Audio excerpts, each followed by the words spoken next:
This program is made possible through the generous support of Woburn Bowladrome, 32 Montvale Avenue, and on the web at woburnbowl.com. By your community's public access channel, and by your Franklin friends and neighbors, good folks just like you, thanks for supporting Franklin TV. And thanks for watching.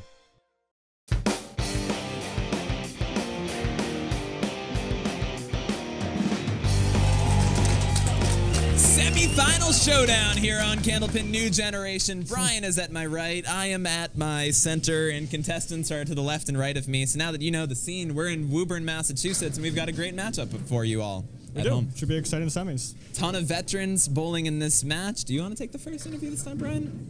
Yeah, you know, that'd be great. I mean, you've only been hogging the first all Floor day, is yours. So, thank you. We'll start with Scott, I guess. Okay.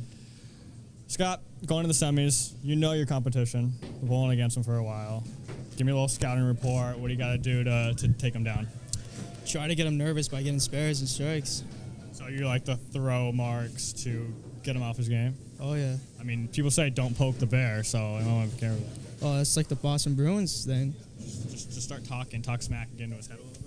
I don't think about talking smack. I mean, just throwing it down, try to threat him. Scott, you were my one hope. I thought if I could get anyone to talk some smack or beat Live you. a little. I don't do that. I only do that when it's just a fun thing. To your brother, who said you bowled really bad earlier? Oh, yeah, definitely to Tim, yeah. Headwise, what are you doing? You know, championship matches on the line. What are you thinking? What is your strategy? What do you got to do to get there? Same thing as last game. The second half, try to not twist my wrist a lot. Just keep it straight and hope for the ball hits the headpin. Sounds good.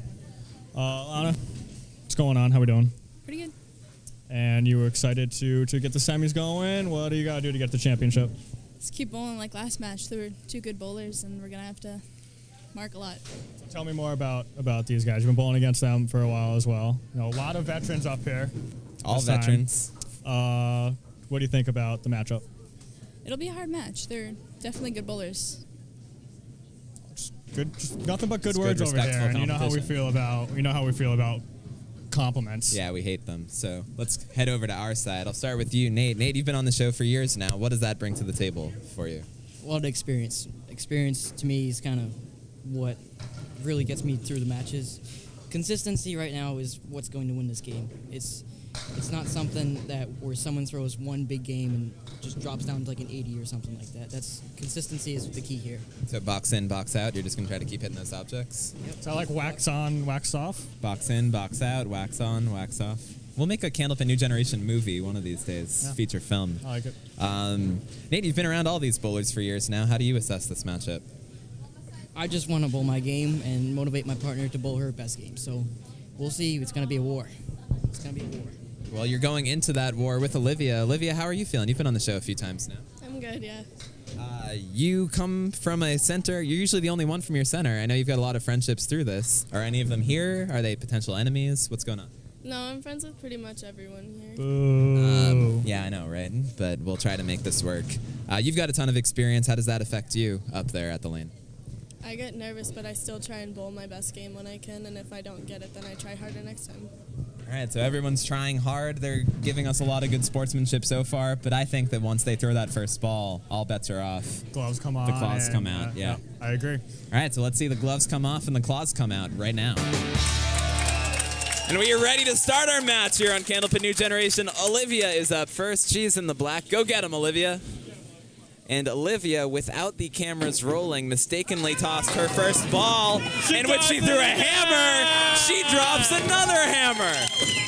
And the crowd has given her a ton of applause. Olivia didn't wait for the cue, just went out there excited, threw a hammer, and now she drops another one.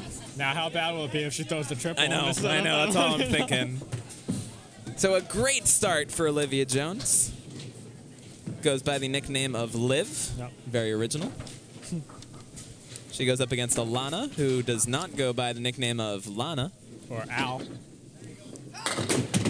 But Alana does get a very nice 9. So now Olivia leads the match off with a hammer. She and her partner are on pace for 600 right now. I've watched Olivia throw 2 balls. They've both been strikes. I see no reason to expect anything else. Yeah, this game's easy. Olivia, this one veers a little left. So we can breathe again, Brian, about the whole triple thing. Nobody's perfect. What's going on Olivia's score sheet here? She has some kind of, it looks like a drawing, but then it's also words as Olivia picks up the spare. Beautiful shot by Jones. She's off to a great start. Alana as well gets robbed. Plows through that diamond, leaving the 4. It says stand tall, but it looks like a giraffe. Yeah, and the word stand leads into the tall. And Alana picks up the 9. We're going to cue you, Matt, to go to us. I don't know if you can see that, Matt. Maybe you can do a digital zoom in. Oh, Bill's going to try to give us a zoom in. Bill takes care of us here at FranklinTV. Look at that. Hi, Bill. Hey, Bill. Can you see it? I don't know if you can see it. We'll focus back on bowling now, but Olivia, also an artist, it appears. Olivia drops 6, brings her to 36 through 2. As Alana buries the head pin again. This little nicer spare leave for Alana. She hits that object. I think she's got it. Olivia, nice bid. Alana, meanwhile, just off that spare. Alana's throwing a great ball. Still no marks to show for it. Olivia, meanwhile, gets one. I like it when people are consistent. I remember her favorite movie last year was Remember the Titans. Yeah, kids usually aren't. They're usually switching their favorite movie every single year. Whatever way the wind blows. Not Olivia. Like Scott.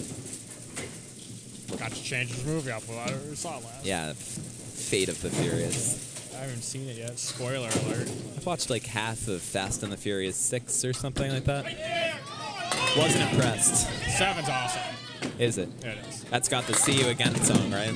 Huh? And it's that song See You Again was in that? Rest in peace, Paul Walker. That makes me cry every time. Oh, every time. The like, song. I'm not even kidding. Yeah, no, it gets to me. Never saw it, but it gets to me. Olivia gets those pins with a beautiful spare. Olivia, 3 marks in 4 boxes, and that's not including the strikes she threw when the cameras weren't rolling. So she's at 55 and a ball in the 4th. Alana trying to keep up.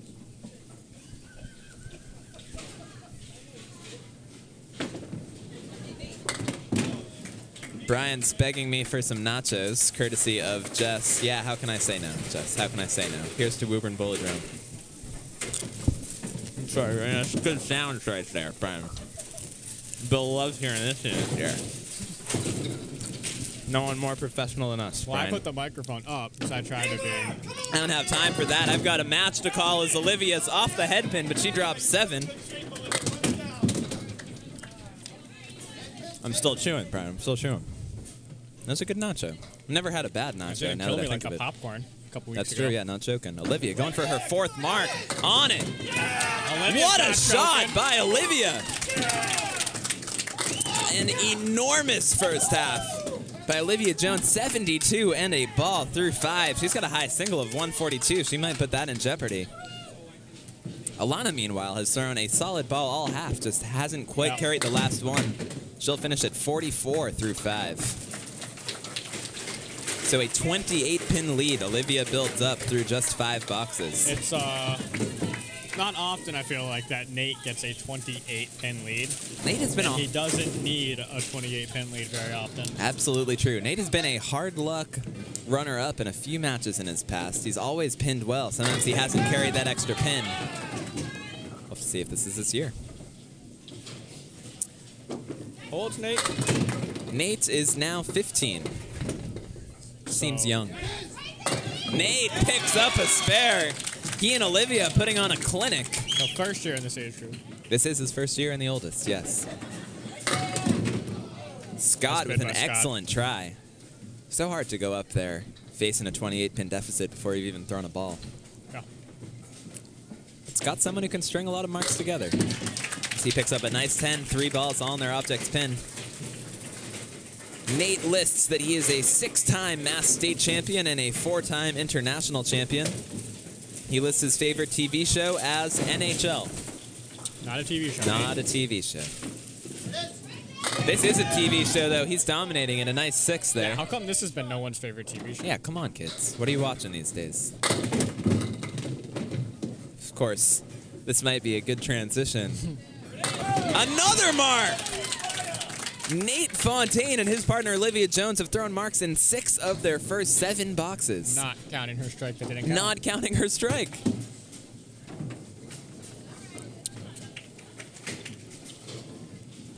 Should we go to the folks at home, Bran? I think it might be time. Yeah, probably. Well, Nate Fontaine, as a matter of fact, competed in Candlepin for Kids episode 1007, which we have been paying tribute to all season. The show with 145,000 views, and we have been paying tribute to it by reading some of the comments on that episode. And so this week we read the comment as Nate drops 8 and another big spare lead. This week, we're going to read a comment from Josh is So Gosh, Vermont, as Scott drops 9. 2 makeable spare leaves here. Nate picks up another. This is incredible, Brian. Amazing. I think this episode's going to get 145,000 views. Scott gets no luck. I mean, and you just got to feel like nothing's going your way here if you're Scott. He had problems with some wood last time. Picks up the 10. Josh is So Gosh YT writes on Candlepin for Kids 1007, only a mere 23 hours ago. He wrote, "Oh wow, this is the dumbest thing I've ever seen. I'm gonna stop watching now." You should keep watching, Josh, because Nate is on fire. 8 and a chance for another. 23 hours ago, Why are people Brian. watching this show still? This is like 4 years old. 5 years ago, and people are watching it nightly. Nate with mark number 4.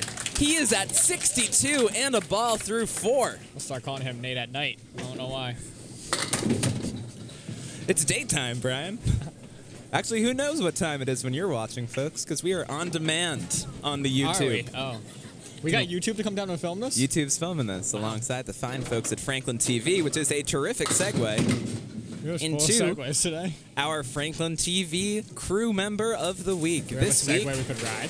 it is Sophie. Oh, Sophie. Sophie is really the one who brings all the energy to the program. Got very enthusiastic. They refer to her as the nucleus down at FranklinTV. Yeah, a lot of energy from Sophie. Came in this morning, she was bounced off the walls. I had to say, well, It's tough to contain Sophie this morning. Settle down a little bit. Tough to contain the action that's Nate getting as he drops 7 on it, putting him at 69 in the 4th. And looking for another. Nate Fontaine looking for a 5-mark half. He's got it. Unbelievable. 9 out of 10 marks by Olivia Jones and Nate Fontaine. Nate is at 79 in a ball. Scott picks up a mark too. And what a half. 79 and a ball through 5 for Nate. 72 and a ball for his partner Olivia. They are at 151. Can we open up the record books real quick? Through 10. I believe the record for the show for a doubles pairing is 267. I believe it was Steve Reno Jr. and Sabrina Wilkie, and it was like 10 years ago. It's also not on YouTube. So this was our before YouTube days. I don't think I've seen someone break 260 in our show's days. Even the Mike McGinty and Cole Fry 167 games, their partners didn't quite carry them. And so we're seeing something special here today. We'll see if they can carry it over to lane 37. The old Mexican standoff. Wait for the pin to come to a stop. Alana trying to psych the pins out, going at her own pace here. Approaches the line with a Sophie-like calmness. Oh, wow. And no luck.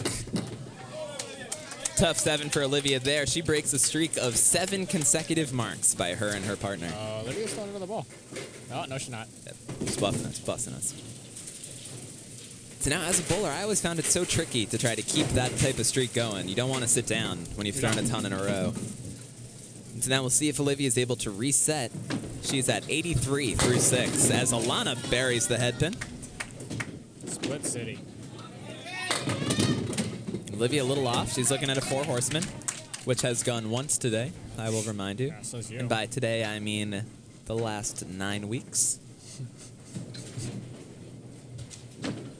Alana gave it a great try. Olivia on it and leaves the 7. Tough luck. Wow. That's been a tough shot here all day. I remember that's happened at least one other time. It has. I would say twice. The winner of this match advances to our championship, where they will face the winner of next week's episode, which is the #1 seed, Jamie Pingree and Jacob Robichaux. Pine Tree. Against Palm Tree. Renee Whitelaw and Hunter Collins. I think it was... Pine Tree. I don't remember the nickname. We'll talk to her. It was a Pingree rhymed with palm tree. There's, I don't know, there's like 2 layers of separation there. But we'll talk about that next week. Right now, we've got Alana Brown burying the head pin, leaves the 4-pin. Olivia, meanwhile, trying to find that first half magic. Olivia's got a high single of 142, a high triple of 351, and a mere 93 is her average, which she has nearly hit. She has hit it here in the 7th. And a nice mark by Alana Brown. 93 average? 93 average. I don't know about that. And she lists her favorite song as Long Cool Woman in a Black Dress. Nice out by Olivia. Long Cool Woman in a Black Dress. Do you think that's the song, the band, the person?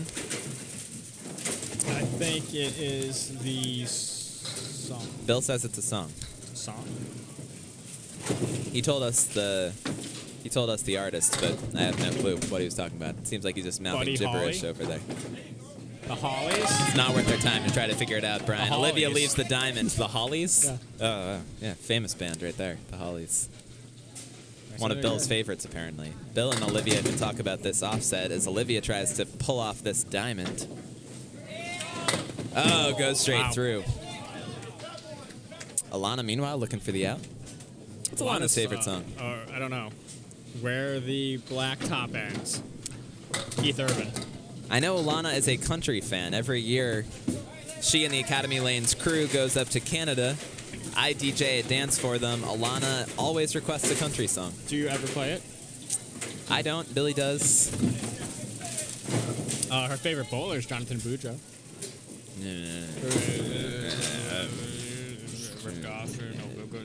Everybody thinks I'm too young.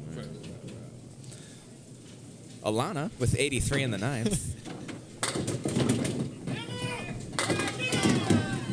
And Olivia with 110 in the 9th carries a big pin as she tries to pick up the triangle. I want records, Rob. Me too. We haven't had a good record in a while. Records. I'm with you. Alana, a great try. So spin around. Olivia, meanwhile, again, didn't quite have the magic of the first half, but she has got 118 and counting here. And Alana finishes with a nice out. Olivia as well. A very respectable 92 for Alana and a big 120 for Olivia Jones. Wow. So strong performances by both our ladies, and we now turn the page to our gentlemen, where all eyes are on the Bokeh Lanes native Nate Fontaine, who is at 79 and a ball through 5. He has not failed to mark yet. And it's going to be a challenge to keep that going with a half Worcester. If he makes it, I am putting the headset down and I'm out. Walking out of the building. No one's rooting for Nate Fontaine more than me right now. He's got a little off. Nate gives it a strong effort, still tumbling. We'll keep you for now, Brian. Would have hated to have lost you there. I may that have got you through the phone, through the expert hotline. Got to call Woody in for the rest of this show. Nate with a tough 9. Puts him at 90 tough through 9. He kills through 5 marks 6. in a row. I was going to say tough 9.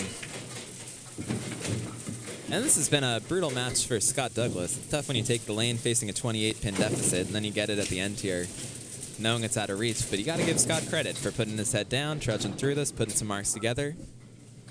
Hey, there's still that $500 triple strike jackpot as well. Sure. I don't know about you, but if I lose, would I take home $500? I'm laughing my way to the bank. I think I'm the real winner. Joke's on you with your little record. I've got $500. Nate threw a 160 game. How much money did he get? $100? Wicked bid by Scott. Nate gets back on the mark train with a huge spare pickup.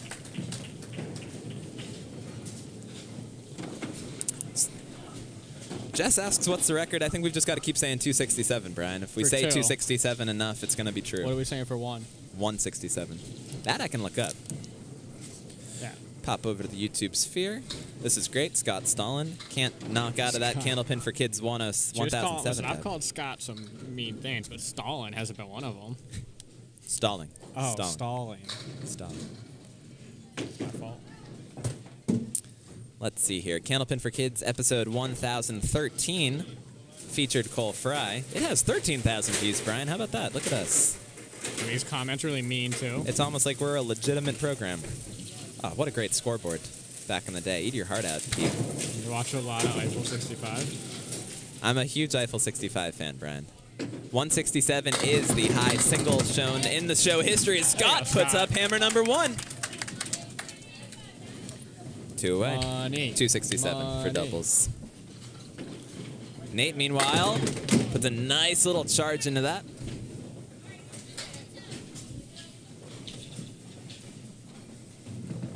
As he looks for the 10. What's he sitting at over there? Nate right now is at 114 in the 8th. So they're at 234 combined. So it is going to take 2 marks for them to go and get our doubles high score. No matter what, they're going to be in the 250s with an extremely high score, one we haven't seen in years. Scott, meanwhile, all eyes on him as he goes for the double strike. He's on it. They're tumbling. Come on. I'd still like to see Scott finish out with at least mark out. Oh, yeah, absolutely. He's very capable of it. Okay, that's going to set that up. Red liner all day. Yeah, you gotta love that. He goes a little left. Nate, meanwhile, cuts it over. What a shot by Fontaine. It's just Nate's day. When things are going your way, they are going your way. It's just Nate's day. Wow. Nate has Tater listed as his nickname. I miss the circus. The circus, I think, was my best nickname for Nate. One more, guys. One more. Because he put on a show, and he is putting on a show today. Favorite pro bowler, Tom Olsta, cited by Nate Fontaine, and we'll note to the folks at home, Tom is Nate's grandfather. And Shirley watching at home. Good to see it, Tom. By see you, I mean have you watch our program. Nate drops an 8. He's at 132 in the 9th. So he needs to pick this up for the show record, Brian. He picks this up, he's got a shot. He's going to have to cut the 6 into the 7. Scott picks up his spare. Nate bounces it over. What a try by Fontaine. Wow. And so the record will stand, but barely. As Nate tosses a 142, a 262 combined score by Olivia and Nate. And a very respectable 106 and a ball from Scott here as he'll toss the final ball of the match. Scott Douglas, always a fun contestant to have on the program. Yeah. We're thrilled to have him here today after he participated in the States. He tosses a strong 113. Great performance by our contestants. We'll talk to the two of them right now. What a match by our contestants. I think it was the second highest score in show history. Brian, Sounds like. I think. Nico will fact check us at home. Yeah, Nico. Why don't you start with Olivia? Olivia, I'm going to ask you the question that you don't want me to ask you right off the bat. You threw a ball a little early. It was a strike. What happened? I don't know. I thought we were just like starting right away, so I went, and then someone said stop, and I freaked out. Cameras weren't on. All the pins go down. Were you freaking out? Were you mad? How do you bounce back from that? You threw a strike the next ball. I That's don't amazing. know. I was freaking out. I was like, this isn't going to happen again. Yeah, so exactly. How do you, when you throw the double, does that make it better or worse? I don't know, because it didn't count, so... All right, well, besides that, great first half, like 4 out of 5. You got it. And then you watch your partner go 5 for 5. I mean, what you guys have going on? How'd you have this magic today? I don't know. I just tried doing my best, and he was trying his best, and it worked out for us. So normally I'd ask, what sort of adjustments are you going to make? But I wouldn't change a thing if I were her. Yeah, I wouldn't. All right. Just moving bowl on. when the lights are on next time, and you'll be in even better shape. That's my only advice. Shot at the championship next week, right? 2 weeks. 2 weeks, 2 week shot at the championship. Excited? I am, yeah. So are we. Cool. I've got Nate here. Nate, so you get handed a 28-pin lead without even stepping onto the lane. How does that change things? Does it change things? It doesn't really change anything. I just take it as if I'm losing, and I just stay consistent, and I just keep chipping away at it, and just I got a good score. Got a huge score, 142, one of the higher scores in show history.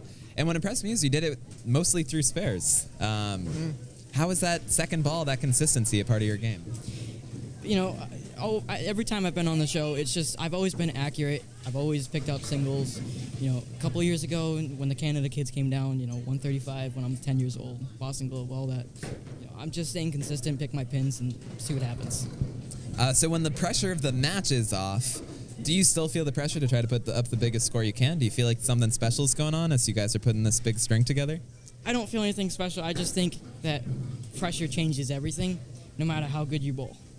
You know, my grandfather, he changes everything, so pressure just changes everything. I'm still shaking. Yeah. I'm still shaking, but I'm still here. Well, you've got a whole week to stop shaking, and in the meantime, we'll see if we can see another match like this. I don't think we can, Brian. You keep saying it, and it keeps getting better. We'll have the second semifinal next week to see who gets to face these two in the championship. So on behalf of Sophie, our Franklin TV cast member of the week, as well as Brian Rowe, as well as Rob Taylor, as well as the fine folks at Woburn Bowladrome, you've been watching another episode of Candlepin New Generation.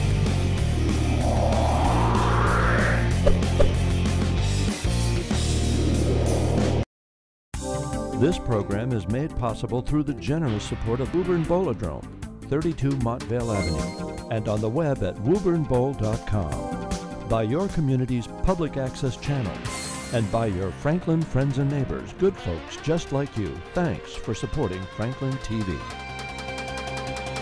And thanks for watching.